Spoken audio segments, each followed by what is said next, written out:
I think we're live. Yes, I think I'm pretty certain that we're live. Hello, everyone. It is 4 p.m. Eastern Standard Time.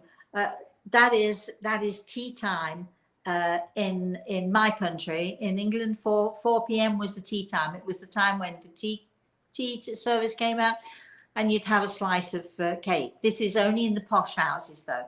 So because people who worked in the posh houses couldn't afford to have cake or couldn't afford to stop working at 4 in the afternoon. Anyway, so here we are cracking up. Before we begin, I'd like to say hello to Grey Eagle, who is, as always, standing to my right side. And as you can see on the screen, we have our lovely Kay, who is, are you the cracking up part of it? I'm not sure. Cracked. kRAk. Anyway, so here we are. Our topic today is little miracles, and you'll see as we go on with the show what we're going to be talking about, and you will have the opportunity to tell us your own experiences. You'll have the opportunity to ask questions if you would like, both of myself and of Kay. And so before we go into that, I'd like to say hello to Chris, who is our facilitator, and to all of you out there who are on. Chris, are we still waiting for people to come in, or what's happening there? We have people logging in, obviously not as many as our 11 a.m. on Thursday show. It's 4 p.m. on Friday. So I think they're slowly coming in. Okay, well, what we can do is, if you miss it, it's the same with any of our shows. If you miss it, you can go to YouTube and you can play it on YouTube. So I'm going to start off by telling everyone, those of you who don't know, that Kay is my student, my friend and my student. Which came first? Student came first, right? And then friend. Yeah. And Kay trained with me for, well, we're still training, aren't we? I feel I'm still training under Grey Eagle. Never ends. Never ends. But for, officially trained for 3 years, and then went on to do a whatever it was the next year, which was a more intensive training. So altogether 4 years of training as a spiritual healer, and she's good. She's so good at it. She really is. Got little healing hands. You want to wave those little healing hands? Okay, say hello. Blue. Say hello to everyone. Hiya. Hi. Okay.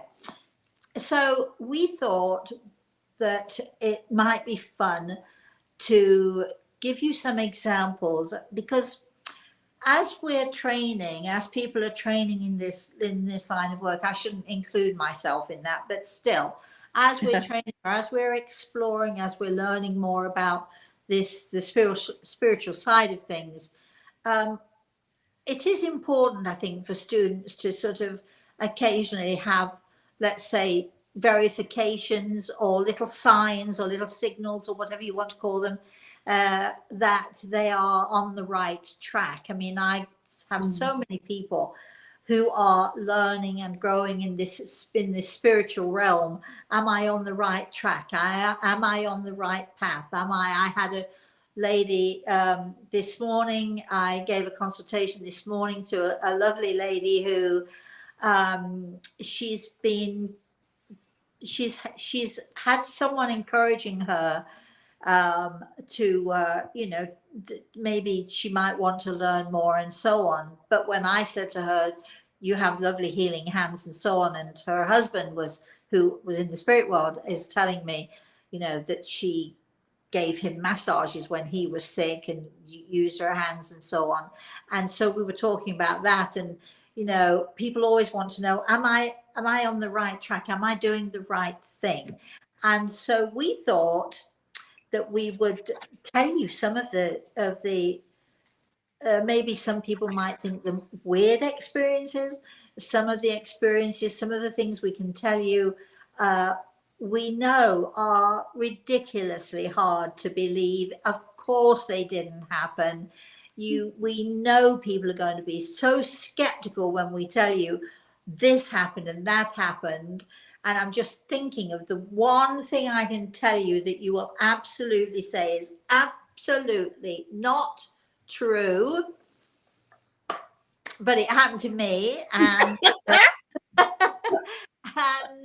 and so I'm going to let Kay begin. I'm going to say this is a reminder. I'm going to tell you about driving somewhere and seeing this person. I don't want to say too much until I tell you the story. Sitting on the, we would say in England, bonnet. In America, you'd say hood. Sitting on the front of the car with their back to me in the middle of a snowstorm. And you see, it is so ridiculous. Who would ever believe such a thing? Anyway, so Kay, I know you've got, a few things at hand. We probably won't have time to talk about all of the stuff that we've experienced, but why don't you begin? So explain to people, you were a student. I was a student. You were nervous. You were excited. Whatever, you go. I was driven. Rosemary accepted me into her class, which I think she was a bit worried about, really, for quite a while. Terrible student, awful. Get rid of her. Get rid of her.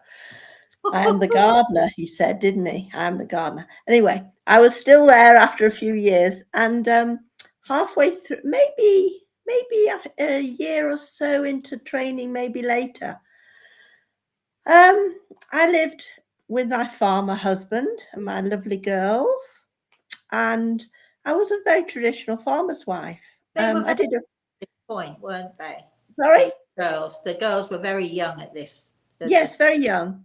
And I was very domestic, which is how it should be, because I was the only cook in the house and everybody needed feeding every 3 hours throughout the 24.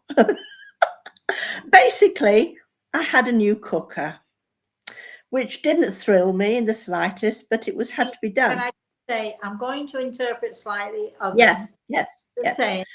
Yes, you go for it. I'll carry on. You just go for it. So the electric cooker was a new halogen, space age, scientifically marvelous, glass topped halogen cooker. I was unimpressed, bored, but I was so spoiled, but it was beautiful. And I knew I know I was spoiled, but hold on. It was a cooker. Hold on. Okay.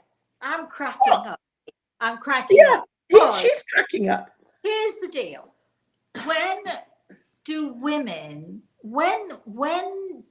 women think that the husband buying a new oven makes them spoiled for their wife to cook their meals on? And when did we think that was a gift to us? I know, and then I tell you I'm spoiled. When you say you're spoiled, I'm thinking I was brainwashed. My idea of being spoiled is being given a new ring or being given a nice piece of jewelry or some nice earrings. That is where I've gone wrong. Anyway, carry on with your story. Sorry. And you're absolutely right. I was a downtrodden, sad little person. Oh no, you were never that. So basically, here was the cooker. I was blasé with it. And there was a plug on the wall above the cooker. And I said to the husband, Robert, you need to fix that because we don't want to cook above a glass top because it'll drop off and chip the cooker. It's halogen. It's space age. It's going to be marvelous. Don't chip it. So I did. I dropped the plug on it that night and chipped the cooker accidentally. Brand new. Brand new. Yeah. I think I cooked tea. And in those days, we had a Jif cleaning product which was made of powder. So you scrubbed it into the glass, not what you should do. Basically, well, this is what you did. This is what I did because Having had your husband tell you don't use that, you've got to use a special cleaner, you ignored him and you used the Jif. Yes. Okay, go ahead. All right. As I used the Jif on the cooker, I realised that there was a chip in the glass. And it was about the size of my fingernail and as deep, nearly. And I blithely rubbed it all over with yellow foamy stuff and then panicked and said to Spirit, who I chatted to quite a lot because there were a lot of people around. When she says she chatted to Spirit, she means she was talking to people in the spirit world. Just saying. Go ahead. Yes, yes. I'm Not through you to them, but from me to them. Yes. And I said, my words in my head, in fact, out loud were, oh, I'm done with this stuff. You're going to have to sort this out. He'll kill me. I went to bed. Meaning your husband will kill you when he sees Yeah. all of it. Came down in the morning, a little nervous, but sort of knowing something had happened. Went over and found a little yellow pyramid of powder dry on top of this glass. And it was a specific clear pyramid. It was a specific golden pyramid of the height of my little fingernail sitting above the glass where the chip was. Right. I took a deep breath. I understood what was happening or had happened, brushed it off. And when I looked down into the brown glass that was beautiful halogen brown glass, there was a watermark where the hole had been, and it had filled up overnight. Now, for me as a healer using energy and learning about using energy, divine energy, to me that was the best lesson of how higher physics can. What was the word we used earlier? I can't remember now. I can't remember now. Anyway, manipulate matter. This energy manipulated the matter to such an extent that Robert never knew it was chipped. I never used Jif again. I went out and bought the proper product, and I was very, very respectful of energy. This brand new oven, and of the people in my house who had given me their energy and time and teaching. When you said people in the house, you mean people from the spirit world who were of course, yes. So that was now let me just say, for the people who don't know, there is, and I totally believe this because having been to Egypt and having been into the pyramids in Giza, where the 3 pyramids are just outside of Cairo, without a doubt, I know, and I've experienced it, without a doubt, there is incredible power. And there are books have been written, you know, over the centuries probably, about the power of the pyramid. So I know that you know, for instance, if you make a pyramid, the exact measurements, and people have done this and it's been proven to be true, the exact measurements, except, you know, sort of taken down to a size we can manage. But if you make a pyramid and you hang it, you can put underneath it, you can put a piece of cheese that will never go moldy, never go dry. But it has to be the exact measurements of the pyramid, right? People have tried, I've heard, and I totally believe it, putting a razor blade underneath the pyramid, and then you shave, and then you put it back into the pyramid, and it just the razor blade stays sharp, it never goes dull. There are lots and lots of evidence about the power of the pyramid.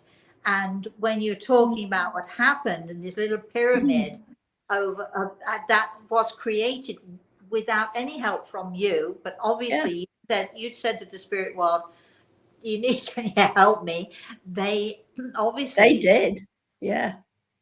it's the smallest thing. Who cares about an oven? And I know there are people Yeah. listening saying, "Now, really? Come on. Oh, no, no way." Really. But it was a confirmation to you Yeah. that things were working as they should. Right. So I'm now going to tell a story. Then we're going to go to the chat room. So Chris, if anybody's in the chat room yet, wanting to ask a question, we'll take a question. So I'm going to tell a story, and believe it or not, it is ridiculously unbelievable. But I do write about it. I can't remember which book, probably the Eagle and the Rose. And so I was driving along. Now, it was the depth of winter. The radio, the TV, wherever you listened, if you don't need to go out, don't go out. Don't get in your car, don't go out, etc., etc. Right. So, but I needed to go out. I'm not going to tell you why, because that's for me to know and nobody else. Anyway, but I needed to go out. I was determined to go out, and I had to do a journey which was probably an hour and a half to 2 hours in the worst conditions. The roads were iced up, snow everywhere. It was like crazy. Anyway, so I asked the Eagle before I leave, am I going to get there and back safely? And he answered yes. So I'm driving along, and I'm in the country. I'm driving along, and I pass a farm, and I come across, you know, when all the sheep come out and they fill up the road, and I'm sitting there, and then the cows come out, and I'm sitting there waiting for them to pass, and so on. And as I'm going past this, get down this country road, and sort of waiting for all of the animals to clear and so on, so I can continue, out of the corner of my eye, I see this almost like a purple flash of light, and of course I turned to see what it is, because it was so strong, so starting in my face, and I couldn't see anything. And I look back to the road, and sitting on the bonnet or hood, wherever you want, the front of the car, sitting on the front of the car, is what I thought was a child. And I'm looking, and I'm thinking, and then I look to see and I look back, because I can't believe it either. Am I having some sort of, like a brain seizure or something? Anyway, I shall describe this, what I thought was a boy. He was very small, wearing some sort of Eastern jacket, sort of nipped in at the waist, and a belt, and on his head was almost like not an ordinary turban. It was sort of like a round hat, almost like a pie, with another pie and a little cone on the top. You've got that sitting on the top of his head.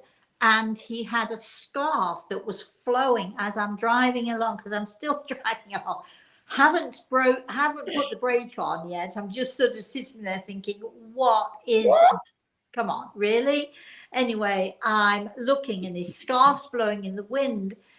And so I am used to seeing things. I'm used to seeing people. I'm used to seeing very weird things. So my natural instinct, because I'm a very curious person, is, hello, who are you? Yeah, I know. You see, this is why they wanted to put me away. They thought that I was crazy, like my grandmother. Anyway, so I say to this, what I think is a little boy, hello, who are you?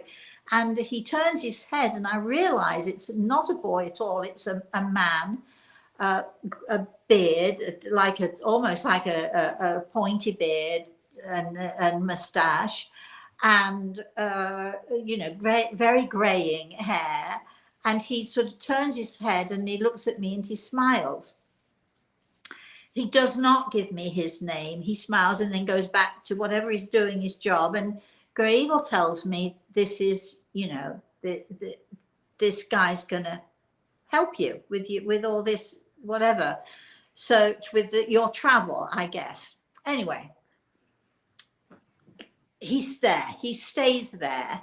I'm driving along, and the roads, now I've come to the main highway and the roads are awful, but I'm managing. I'm going slowly, but I'm managing, and I'm halfway to my destination, and the car like this. It was an old car, and I'm just coming up to a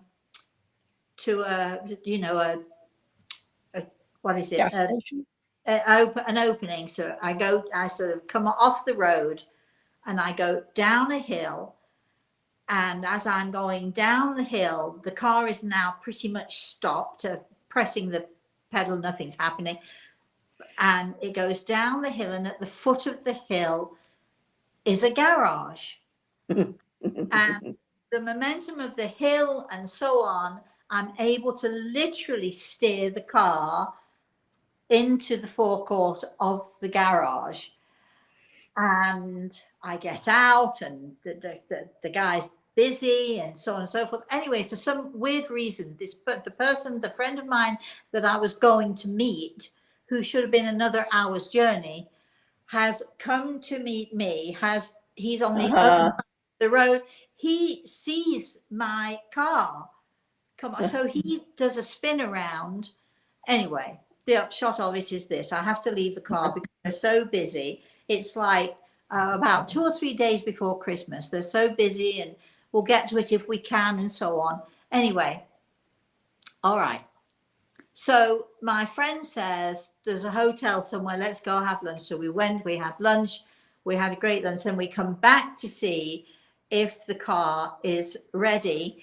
Now, this little man on the car, he's nowhere to be seen at this point. But we've got a mechanic who says, "Oh, it's your fan belt, and and have you got a pair of tights? Because I can." Well, anyway, they find a strap. They find something that temporarily fixes the fan belt, and he said, "How far do you have to go back?" And of course, with the weather and so on, I mean, it's like, what would normally take perhaps an hour is going to take 2 or 3 hours. And anyway, so it's a Friday. Okay. By this time it's dark. It's like 4 or 5 in the afternoon. So I wave goodbye to my friend, and then I get in the car, and I'm thinking, Grey Eagle said I would get there and I would get back and I would be safe. I would get home. So I've got to trust it. Okay, so I'm driving along, and all of a sudden I hear Grey Eagle say, take a left, and it's completely the wrong direction, but I'm paying attention. Driving along, take a right, and so on. And this little man is sitting on my car the entire way, and every now and again he turns to me and he smiles and he's nodding. And I'm listening to Greg. I know, see how crazy I am? Anyway, and so Greg is giving me these directions. Okay, and at one point, you need to slow down and you need to brake now. I brake, and a car comes swerving out from nowhere, skidding all over the road because the road's bad. But I'm taken down these country back roads, no longer on the highway, where they've done all the ploughing already. So journey home, had I gone on the highway, I'd have been a mess. But my journey home was made smooth for me. And this little man sitting on the front of my car outside, why wasn't he freezing cold? No, not at all. Anyway, see how safe. We're nuts, right? We're nuts. Anyway, So where did you see him again? Oh yeah. So let me finish. So I get to the end of my road, and I'm almost to the driveway of my house, and the car cuts out completely. And it chug. And I get to the end, to the top of the driveway, and I turn the wheel, and luckily my driveway has a slight slope. That's and funny. It literally makes its way to the bottom of the driveway to the house.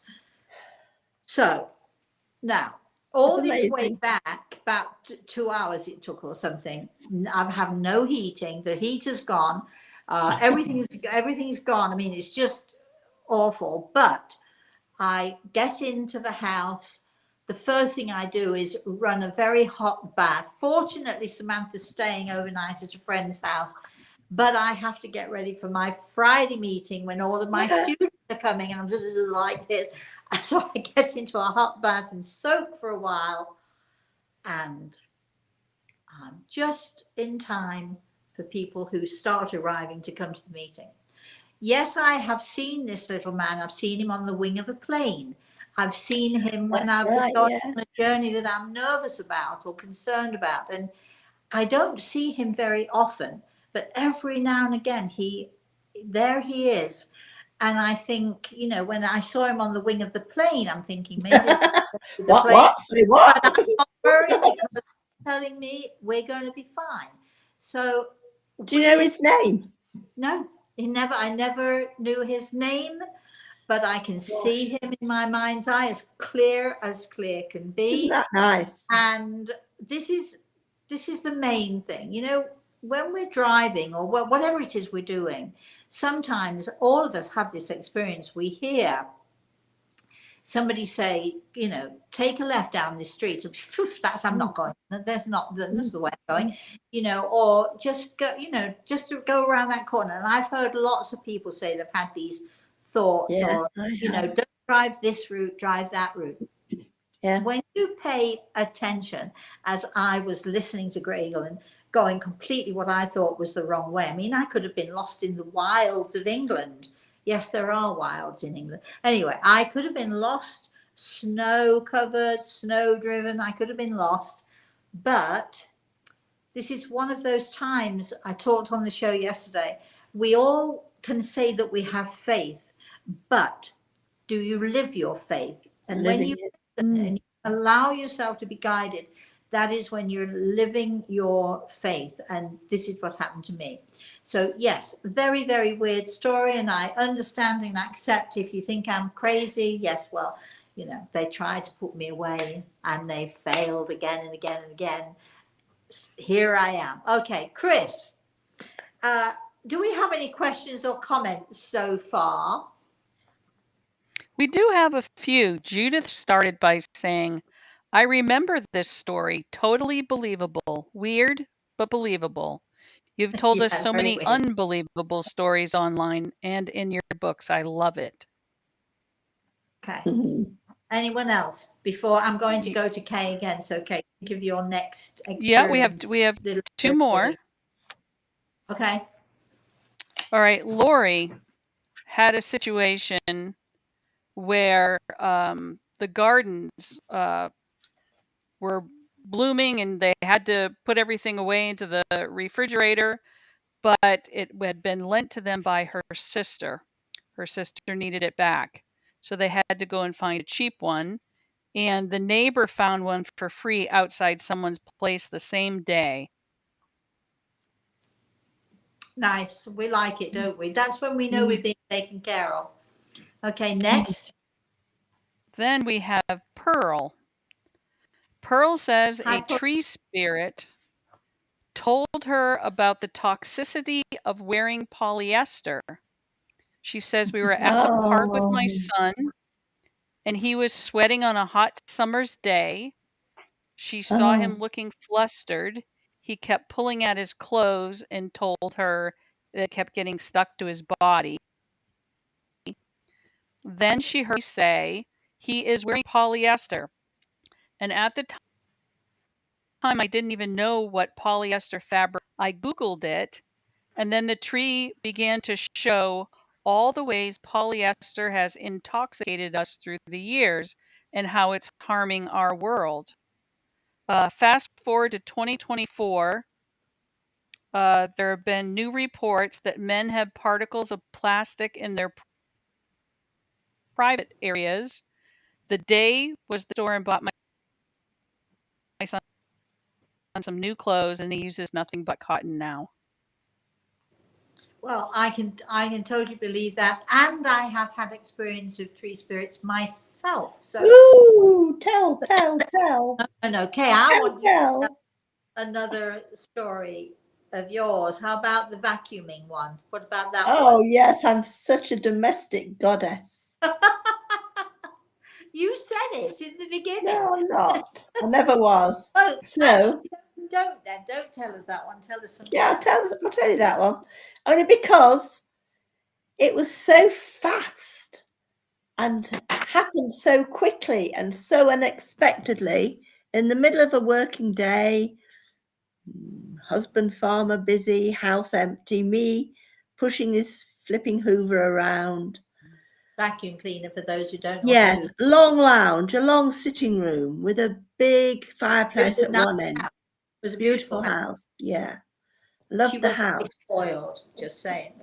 No, wasn't spoiled. Totally deserved it. And more. And Beautiful. Yes. and through this I heard something and I listened and shut the Hoover off quickly.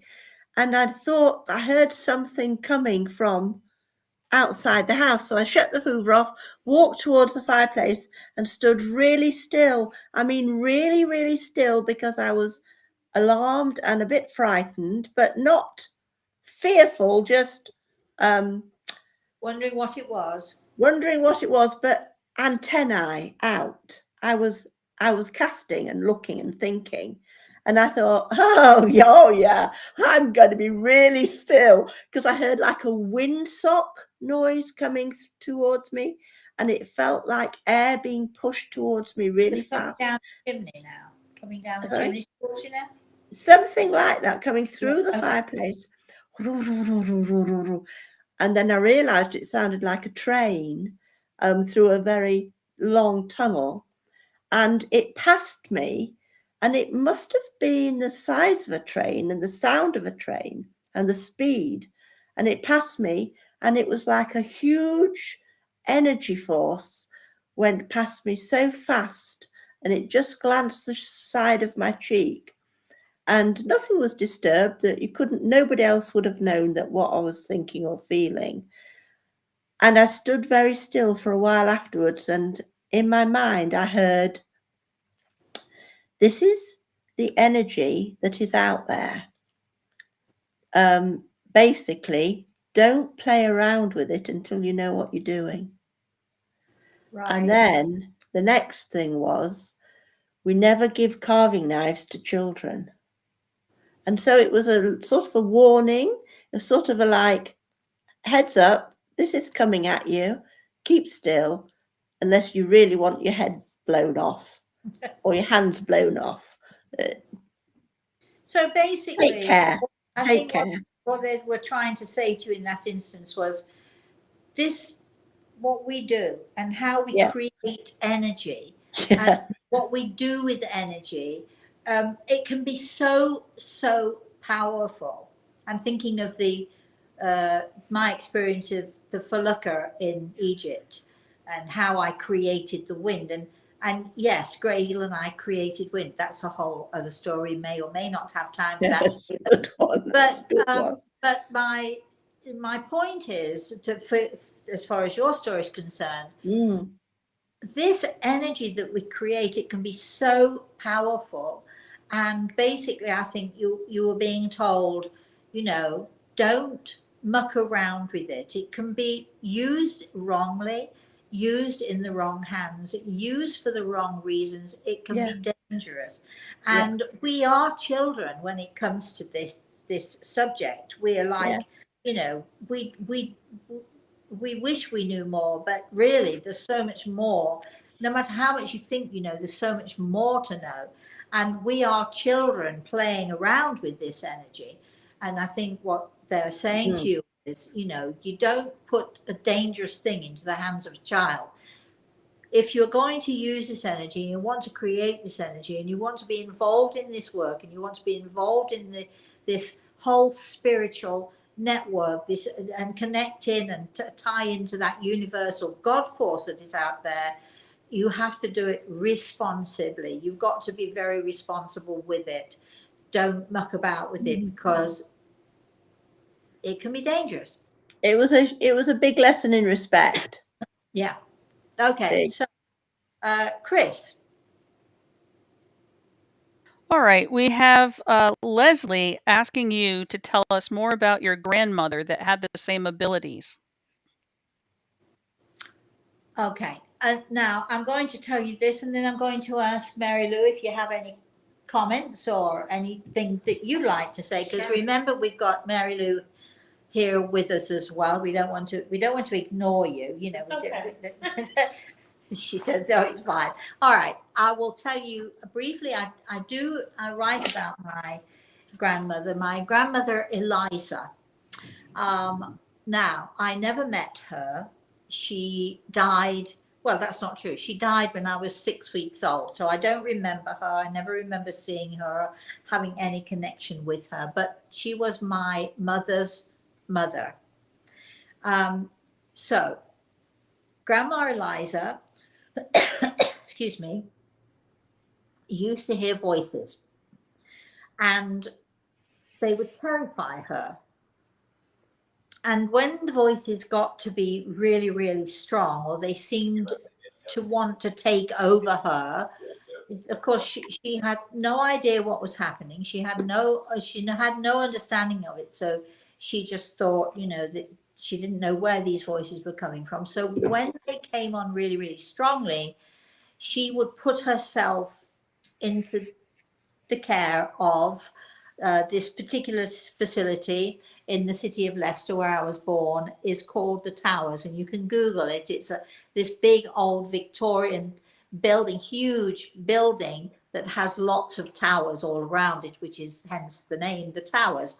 And it was, I don't know if it still is, but it was a psychiatric hospital, and my grandmother was a patient in this hospital. Now, how many times she went in and out, I don't know, but she would go in for a spell and then she'd come out and she'd be fine again for a while and then she'd go back in. So that was my understanding of what happened to her. And everybody who knew Grandma Eliza, including Grandma Eliza herself, they knew she was crazy, and she knew that she was crazy, because you don't hear voices unless you're crazy, right? Okay. So they all believed that she was crazy. So as I was growing up, from being a very small child, my mother, she knew that I was weird. She knew that I was strange, and the things that happened to me and the things that I would talk about. And, if I was in bed and terrified in bed, I remember even as small as 3 and 4 years old, I'd be terrified of the dark and the faces that were coming at me and so on. And my mother's, my mother's reaction to that would be, let's just beat it out of her. And she'd come give me a crack across the head and basically say, you want to cry, I'm going to give you something to cry for. And then she'd just let me cry. So that's how my mother dealt with this. And maybe she dealt with it because she was fearful, because, she'd seen the same stuff in her mother. Maybe she thought she could beat it out of me. I'm not really sure. And that doesn't really matter, because that's, we're moving off the point. Let's not focus on my mother.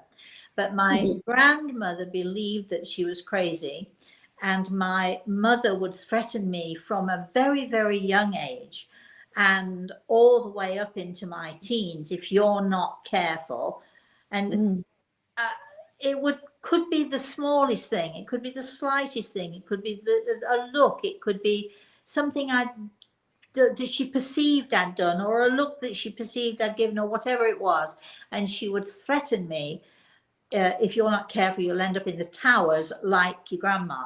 So I grew up, and of course, when I was young and even into teenage, I had no idea what the Towers was. Didn't have a clue, but I knew it was somewhere I didn't want to be, because it was given to me as a threat. If you're not careful, you're going into the Towers. We're going to put you in the Towers. You'll end up in the Towers. And so I grew up with this threat. So, of course, I saw and heard, as my grandmother did. and learned very early on, don't say anything, don't tell anyone, don't say anything, because the last thing you want to do is to end up in the towers. And so I did not say a word about anything. And so when I got to that age, sort of, I mean, all through my life, I had these weird experiences, lots and lots of them, different experiences.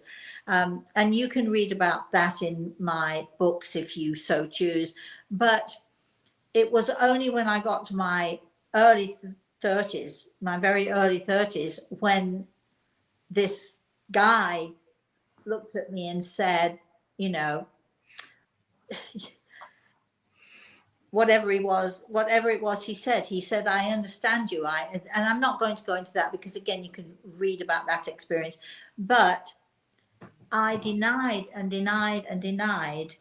I didn't tell anyone, became a complete recluse. And there are so many people who have written to me, who have let me know, you're describing what it was like for me. So I know that other people have these same experiences. But my grandmother, my grandma Eliza, you're going to ask me now, have I ever seen her? And if I have seen her, I wouldn't know. But as far as I am aware, I have not seen her. How weird is that, right? Yeah, that is weird. I've not connected with her. Have I ever tried to connect with her? The answer is no. And as I'm talking to you all, I've got my daddy standing in front of me, coming in here now, because I also have to mention that my father was also very mediumistic and wouldn't use it, was frightened of it, but but he was very mediumistic, saw, sensed, felt things, and he had some amazing experiences, especially during the war and after the war. As a soldier, he was, no doubt about it, he was absolutely protected. So it's like I've got this double whammy coming from my mother's side and coming from my father's side, bang, and I'm it, which I'm grateful to say I am. Right. Mary Lou, any comments or questions so far here? Well, because this is cracking up, I was wondering if you or Kay had like a funny story regarding the 3-time rule you've talked about in the past. Because it made me think the other day when we were going somewhere and you would tell me, not that it pertains to that necessarily, Go but ahead. like saying, well, there's a parking spot right there and I don't believe you. And you'll say it again but it's right there. And I'm like, okay, no, there isn't. And then I go past it and it's like, there was. This is what she does all the time. So we went out to breakfast the other day and the car park is jam full, and I live by the 3-time rule in every respect, and especially when it comes to psychic things. I say to people, look, if you have an experience, that's great, fine. If you have it a second time, okay, now it's more believable. If it's a third time, just simply accept it. Somebody's trying to tell you something, but always applying the 3-time rule, because I'm a very skeptical person and probably more skeptical than anybody you'll ever meet. I like to, make sure that this is not my imagination going on here. This is the real thing. But and this happens all the time. When I go out with Mary Lou, she'll be driving along and we go to the car park and we'd pull into the car park. Shall we not bother? It's obviously far too busy here and so on, and there's no parking spaces. And I said, there's one at the top there. And no, there isn't. And so I'm I know her. So the next time I say, I think if you pull up a little bit further, you'll find there's no, there isn't. Let's just just about to leave the car park. And right where I said, there it is. Space. And I looked at her and I said, when will you learn to listen? Because even after I tell her for the 3rd time, she's still saying, no, let's go. Can't be possible. Anyway. So, yes. So that's an example. Do you have any, you or Kay have any funny stories? Yeah. Do you have any stories about the 3-time rule? Let me let you think about that, Kay. Yeah. Let's go to Chris. Any comments or questions, Chris? Eric says, I get answers when I ask about traffic. Similarly with plants, like, do you need this or will you bloom next year? Is this way better? Is what way better? Eric, I'm not what do you quite mean? sure, but he wrote it about the time you were talking about the pyramid. Well, any way that works is fine, right? So if you find that listening is better for you, some people, I mean, okay, some people have the ability to hear more clearly, some to see more clearly, clairvoyance, clairaudience, clairsentience, sensing, feeling, hearing, whatever. And each of us has at least one of those abilities, and most of us just have that one ability. I always tell people that I'm a clever clogs because I can see, do it all. yeah, the You whole do it all.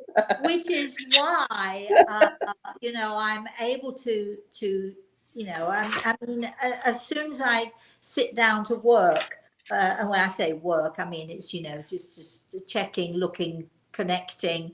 I'm going to see something. I'm going to hear someone, and then I have to pay attention to every one of my senses, because people are always searching for the sixth sense, right? Well, each of your 5 senses will tell you something, but when you combine your 5 senses and they combine together and you're really in tune and you've raised your level of consciousness and you can be really in tune with what is going on, that is when that 6th sense kicks in. So because I have all of these abilities to sense, to see, to hear, to whatever, all of that stuff, my 6th sense is it's I don't turn it on or off, it's just simply there, which is why this is what I'm known for. I mean, the people who come to me, they credit me with being the best and rated in the world. I'm very highly rated, if not the best. And trust me, I am not boasting when I say this to you, because it isn't really, I just sit there and listen and look and watch and pay attention. It's the spirit world who uses me, and I'm so grateful for that. So I don't have any specific amazing talent that is extraordinary, although it is extraordinary. But it is extraordinary. But when people talk about the supernatural or the paranormal, as far as I'm concerned, and I think we all should feel this way, there's nothing supernatural about it. It is perfectly natural and it is perfectly normal. I don't when we talk about the paranormal, I don't think people know really what they're talking about when they talk about the paranormal always. People need to find a label, don't they? They need to find a label so that everybody can cluster around and make a big deal of something instead of looking within themselves. But to me, it's normal and natural, and it's just part of my everyday life, and I feel very blessed that that's the way it is. Okay, so Kate, why don't you think of an instance maybe where we've been together and experienced something, or something has happened and maybe we've looked at each other and said, did we really see that? Did we really hear that? You know what I'm thinking of? What?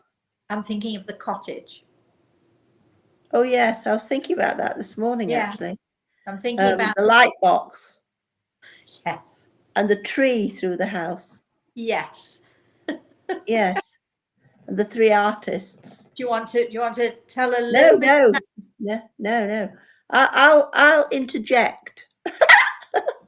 Well, okay, we'll go to Chris for a minute, but think about, other than that, is there anything that you can think of or point out that, because I have to tell you, this show is called Cracking Up, and Okay, Kay and I, we are British. For all of you Brits out there who are listening or going to be listening to this, we love being British because this is only my opinion, of course, and I mean no offense to any other race, nationality, or whatever, but the Brits, we do have the best sense of humor, quirky and little maybe on the sarcastic side, but it's never meant to be sarcastic, but people can take it that way. Yes, we love to be derogatory. We easily laugh. Now, I know that the British have this reputation of being austere and serious and so on, but the truth of the matter is, under most of the British population lies this disgusting, weird, quirky, often bathroom humor. Yes, I mean, we love to fart jokes. We like to. Reese, my grandson has a great joke. What do you call? What is the joke now? I can't. Oh, I know. What do you call a dog that sits on the toilet and you say, "I don't know, darling. What do you call it?" And he says, "A poodle." That's how he pronounces it. Or, of course, it could be Shih Tzu. So, okay, we like our bathroom humor, but Brits don't have a great sense of humor. So, we often, when we're out, and even in sometimes the most serious, and perhaps sometimes particularly the most because serious, it's serious, it has to be stupid. we have to find the humor in it to be able to handle it, to deal with it. The Brits, we do crack up, and cracking up means laughing till you pee your pants, right? Okay. That's what we do. And believe you me, Kay has peed her pants cracking up. Thank you. Thanks for that. No, I'll just go and put my nappy on now, shall I? Yeah, lovely. Lovely, thanks for that. Anyway, we like to have I'll get you back. Yeah, I know you will. But even in the most serious of circumstances, we use humor to cope with stuff that's going on, because you know that old saying, if I didn't laugh, I'd kill myself. I mean, sometimes there are situations that are so serious that it feels as if it's so dire that we have to break that negative trend and bring humor into it. Some people might think it's inappropriate, but we think we Brits understand each other. So anyway, I was thinking about when you nearly got shot, and everybody had to run round and wrestle this man to the ground. So funny about that. Oh, so funny. Yeah. You want to tell that story? You don't know. Yeah, we were in Scunthorpe. We were in the town of Scunthorpe. In the town of Scunthorpe. It was a steel town. And it's a really good old-fashioned working class grimy town, Scunny. I was born there. Hold on, the people are really nice there. Let's not be derogatory about that town. I'm not being derogatory. I'm proud to have been born there. Okay. Yeah. All right, so we were in this hotel and it was jam-packed. I mean, there was standing room only. There were, 200-300, maybe even more people. Word had got round. Tickets were sold. Rosemary's here. Yeah. Da-da-da-da-da-da. And I was there with my team, and I was about to do my thing and go for it then, because I'd forgotten this story. How did you forget being nearly shot at? I don't know, but anyway, go ahead. And actually, you did go out, and everybody was sitting in their seats, and you did go into the main area and start the proceedings. People kept telling me I shouldn't go out there because there's a man with a gun and he's come out. Yeah, but I went out anyway. So you went out. It's called living my faith.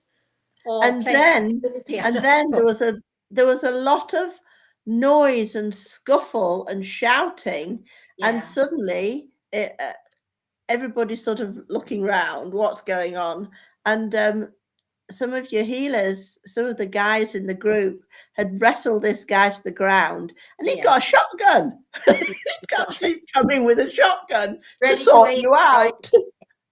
Poor lad. Yeah. In Anyway. Scunthorpe. And it turned out that he had a few problems. And all I remember was that you went out and you did. You think? You what? You say you what? Had a few problems. She said, "You think?" You think? Yeah. But he came to the healing centre for months afterwards. Yes, he did, and I became his healer, and I. Everybody was wonderful with him. And I had fairly regular conversations with his doctor, who, you know, was very keen to find a way to help him. Yeah. I was also knifed. Do you remember the guy who kept me? Why was a knife? There was a knife to the healing centre. Yes. And he brought a knife and he was wielding it around, and I wasn't there yet, and he was wielding it around, and they managed to get him into the other healers managed to get him into the back room, and and I walked through the door, and they said, "You have to leave, and I said, "No, I have to talk to this person," which we did, and again we were able to settle him down. Why are we talking about all this stuff anyway? All right, Chris, how are we doing there? Let's go to the chat room again, and then we'll come back. I'm not sure how we're doing for time, but we must be. You have 4 minutes till the hour. Well, we're not going to take any notes of that. Can I just say one of these? It's, didn't you friends get locked in a public bathroom once? I don't know that one. Well, we've been drinking dear, a bit. What a calamity. 3 old ladies locked in the lavatory. They were there from Monday to Saturday. Oh. Nobody knew they were there. No, I was rescued from a bathroom. Oh. But that's a whole other story. See, we're getting now into bathroom humor. Chris, what have we got on the chat room? Mark says he's unsure it's a miracle. The last several evenings, all of his outside lights have been blinking off and on. He's looked at the power source and all seems okay. He has no idea of the cause of this, but it would do it for some time, and the rest of the evening was fine. Okay, this is where you apply the 3-time rule. You know, if it happens once, pay attention. It happens twice, really pay attention. And if it continues to happen the 3rd time, you just simply accept that it's a possible, yes, this could be something from the spirit world. This is possible. Of course, not everything is from the spirit world. It could simply be that the wires are down. It could simply be that. But yes, Kel. I do believe my train was. Yes. Yes, I can't think that there would be any other reason. No, I think it's real. But, you know, we all have experiences, and, but we all have imaginations also. So here is my skepticism coming right in there. And I'm a great believer that we should apply skepticism to these things, because it's only when we question and we question that we come to some kind of a truth. And I think it's important for us to question, not just to say, oh, that's the spirit world telling us this and that, because, well, there are no coincidences. Don't dismiss what is happening, but question it. And be sensible about it. And I'm a great one for applying common sense to things also. So I like to apply common sense and use common sense, because I do remember in class once you getting up with your high heels on and grinding your feet into a rug. Well, I was stamping the rug. Because what was that about? Here's the thing, and we're going to be doing this in the tutorials. I'm going to be showing you and explaining to you how you can look beyond And sometimes you need something to focus on. So I had my students focusing on the rug, and so, well, it's a whole process of how you look beyond. And the things that were coming out of their mouths were ridiculous. So I got up and I stamped all over the rug and I said, there you go.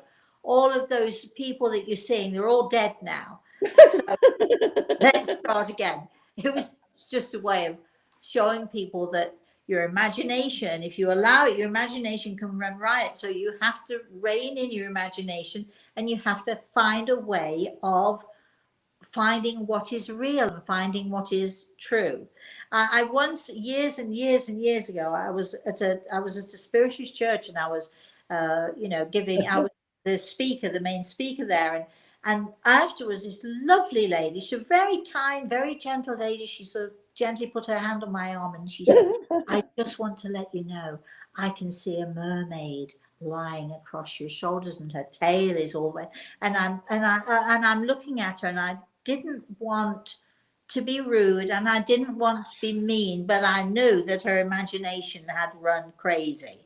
So you've got to rein in your imagination. You've got to learn how to figure out what is real and what is your imagination, because there's a fine line, and this is why I always say to people, apply that 3-time rule, and keep your feet on the ground. And of course I didn't have a mermaid on my shoulder, but is that any less crazy than me telling you that I had some guy, Eastern Indian guy, sitting on the front of my car? Is the mermaid any less crazy? So so it could have been. Yes, it was. That was not real. That was that beautiful lady's overripe imagination going crazy there. But so we do have to learn how to judge what is real and what is not. But and that takes a lot of time, doesn't it? Yes. But through the tutorials that we're going to be having, which we're going to be having on a regular basis, and Kay, you're welcome to join us for these tutorials as a student, and running the gamut and knowing how awful I am to my students and how tough and mean and all the rest of it I am to my students, which I truly am tough. Anyway, right, Kay? Oh, yeah. Defo. We're going to be doing the tutorial, so we're going to be talking about all of these things to you all, so that you can learn to define what is real from what is imagination. Chris, what else have we got there? Do we have any other comments or questions? 2, Rhonda remembers the story about the flowers. I thought about the story you told in one of your books when the flowers were strewn over the room when you came back from somewhere. Vermont, yeah. Gladioli. And okay, next, then you said there was another one, Chris? Yes, Benny says, I'm convinced paranormal experiences are queued up in advance via the law of attraction. So if you really want an experience, you must go somewhere you genuinely assume is having paranormal activity. Yeah, I think I agree with you. I know that when I give consultations, I mean, it's all planned ahead of time, that people are put in place. They know if they're going to be, or if I go into an audience, no matter how big the audience is, there are certain people who Greg allows through who are definitely going to give their messages, and definitely going to their loved ones in the audience to give messages. And I think that is, pretty much pre-planned. I remember sitting with Mary Lou by the pool. It's a few years ago now, but so she's sort of, we're just getting to know each other. And she said to me, so what happens when you go to an event? What happens? So I begin to tell her what happens by saying, okay, I'm going to give you an example. I can see this man here, and etc. And I begin to tell her all sorts of things, and she's looking at me, and then she's looking at me, and she's listening to me, and then all of a sudden she realizes that I'm actually talking to her daddy. Remember that? And so I was giving her a real example, of what happens Mm. when you connect with the spirit world. And it was sort of that realization, wait a minute, you're not telling me what potentially happens, you're telling me what's happening now, right? So you have any Yes. comments about that? You want to say anything about that? It was amazing. But no, not really. It was amazing. That's it? Well, I mean, I went home, I wrote it all down, and I actually read that very often. We also, here's another thing that we did, and Kay, we've done this so many times. We have Champagne Sundays, don't we? And we love Champagne Sundays, and things happen on Champagne Sundays. And I'll tell you what Champagne Sundays are. Maybe we'll talk about Champagne Sundays on our next kRAk-ing up.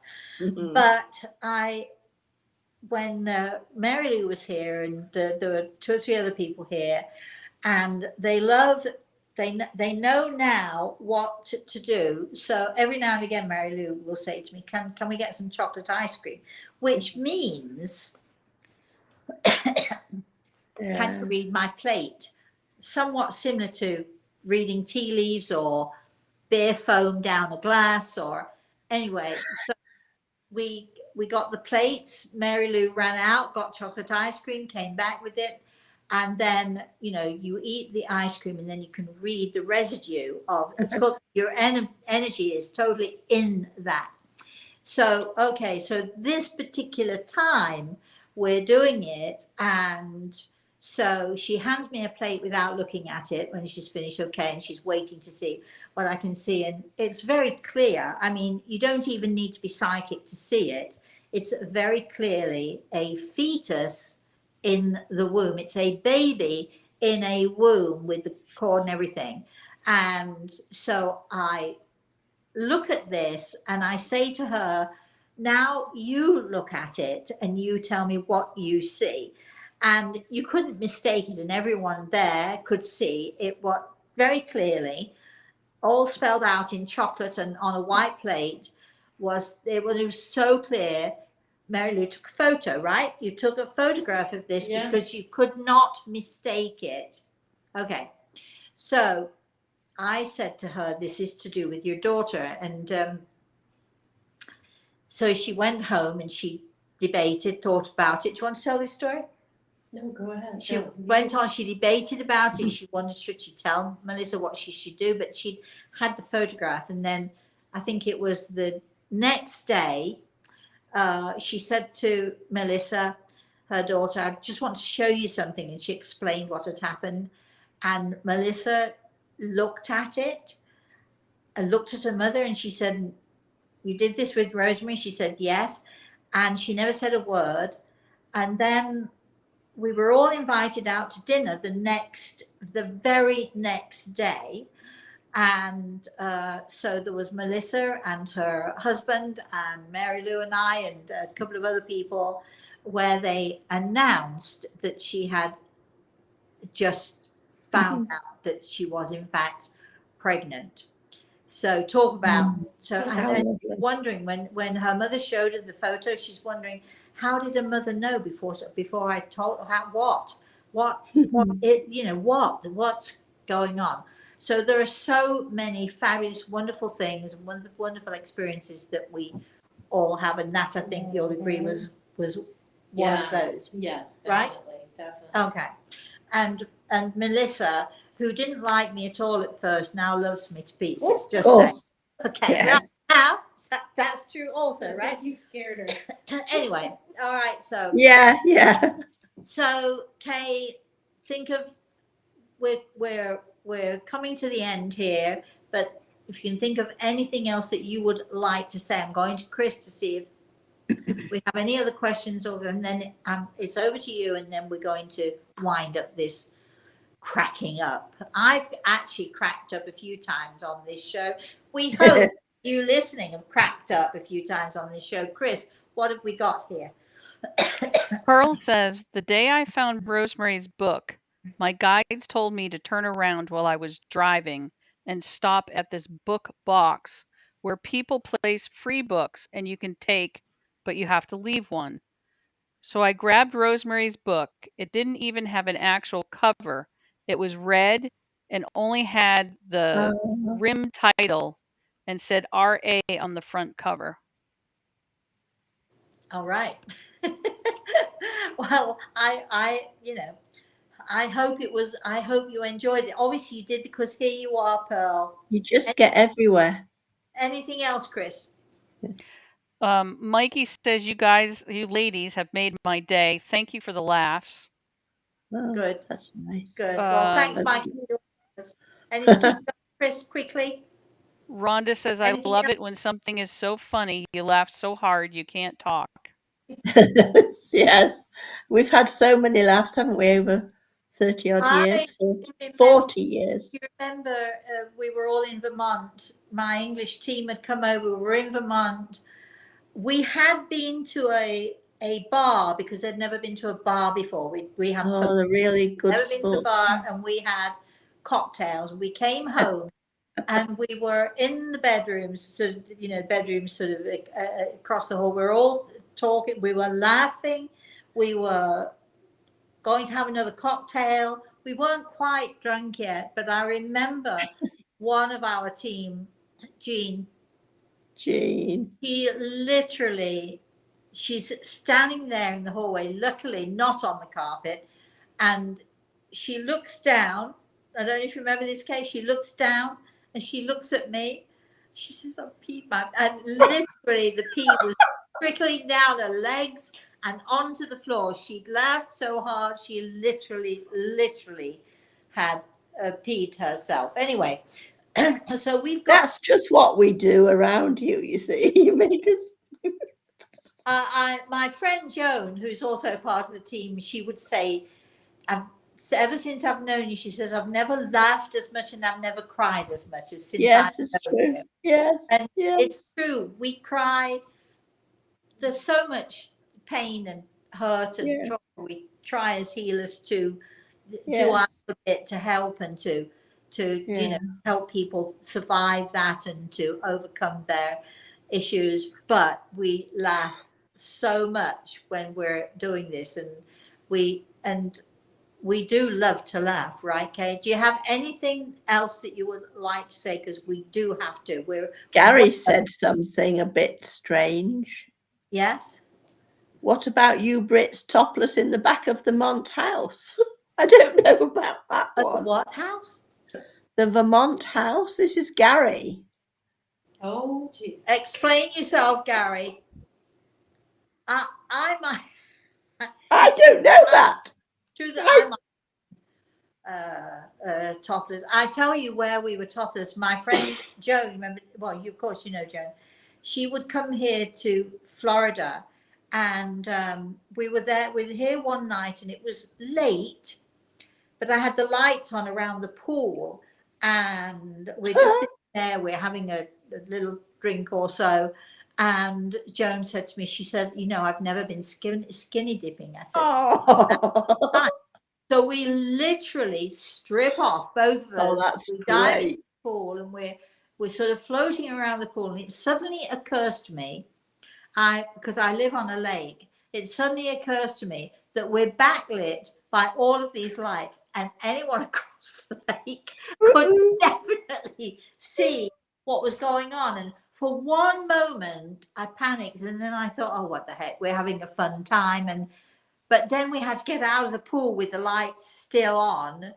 Anyway, we survived it. So I'm not quite sure at the Vermont house, the topless story at the Vermont house, Gary, you'd have to remind us. But we get up to all sorts of things. Do you remember when I used to do an event, and all the group would come with me. Oh gosh. And then afterwards we'd always find a restaurant, usually Chinese, because they were the ones open late at night in England. And do you remember when we used to dance down the street, or I would dance, and some of the newer students would look and say, I never knew she'd like that. We'd dance and sing down the street, and we'd have Chinese. Didn't we have some fun? We really did. Okay, that's it. I remember the stoop. We were in New York. We can go on and on and on and on and on. We were in New York. We were in across the river there. That's right, Brooklyn. We were in Brooklyn, walking along. What a place! And there are all these people sitting on the stoops, and of course, It's amazing stoops. you'd never heard of what, you didn't even know what a stoop was, and No. I would just stop and talk to people who, some of them were drinking, some of them offered us wine, some of us We went in the house and got champagne. We went into the house. There's one group of people. Come on in. Yeah. Out came the champagne, and then You go out with Rosemary, you never know where you're going to end up.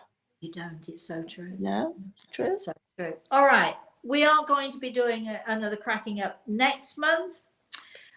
In the meantime, Kay, do you want to say goodbye to everybody? Goodbye, everybody. Lovely to be here. Any words of wisdom? Anything you want to impart before we leave? 3-time rule. Take it slowly and use good respect. Yes. All right. So, and don't worry about being skeptical, because applying a good dose of I skepticism know, it's good. is a healthy thing. All right. So we'd like to say thank you. I'd like to say thank you to Chris. I'd like to say thank you to all of you. Of course, I would like to say thank you to Grey Eagle, who is overseeing all of this. I'd like to say thank you to my daddy, who's just been standing quietly there and just listening to all of this. I'd like to say thank you to Mary Lou for coming in and joining with us. And of course, especially I'd like to say thanks to Kay, my other half of Cracking Up. We have cracked up today, and we shall be here again in another 3 or 4 weeks to crack up again. And we hope you will join us. We hope you've had fun. We hope we've inspired you in some way. I can tell you that we've had fun. So for everyone, please have a very, very blessed rest of the day. Have a very blessed weekend, everybody. It is November the 11th, 11 a.m. in the morning on Monday. I'll be doing a tribute to all of our heroes, those who have been sung and those who have been unsung. We're going to be talking about, what it means for us as a society to have had all of those people willing to fight for us, risking their lives to fight for us, and helping to make where we are in this world, both in England and America, and all of those, I'm thinking of Canada, I'm thinking of all of those countries where we are so fortunate to have freedom of speech and to have our voices heard. And so that's what we're going to be doing on Monday. In the meantime, have a very, very blessed weekend, everybody. Thank you so much.